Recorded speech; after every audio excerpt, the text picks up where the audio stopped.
హే రాజేష్, అవును ఏంటి అమ్మకు ఒంట్లో బాగాలేదంట? అవునండి, హాస్పిటల్లో ఉందండి. సరేలే, డబ్బు ఏమైనా అవసరం ఉంటే ఇంటికి వచ్చి తీసుకో. అంత అవసరం లేదండి, మీరు ఆ మాట అన్నారు, అది చాలండి. పర్లేదా? సరే ఉంటానండి.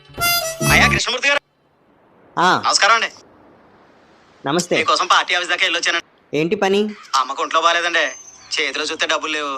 అయ్యో, నేను ఇప్పుడే రాజమండ్రి గవర్నమెంట్ హాస్పిటల్కి ఫోన్ చేసి చెప్తాను, వెంటనే తీసుకెళ్ళి అమ్మని అడ్మిట్ చేసేసాయి. అలాగేనండి.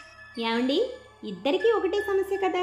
మొదటి వ్యక్తికేమో డబ్బులు ఇస్తానన్నారు, రెండో వ్యక్తికేమో ఫోన్ చేసి చెప్తానన్నారు. ఎందుకలాగా? చూడు శ్రీదేవి, లోకం తీరు తెలుసుకో. మొదటి వ్యక్తికేమో ఆత్మాభిమానం ఎక్కువ, డబ్బులు తీసుకోమన్నా తీసుకోడు. రెండో వ్యక్తికేమో అవసరాలు ఎక్కువ, డబ్బులు ఇస్తామన్నామనుకో నూతిలోంచి నీళ్లు తోడేసినట్లు మొత్తం మన దగ్గర నుంచి తోడేస్తాడు. అప్పుడు మనం అయిపోతాం.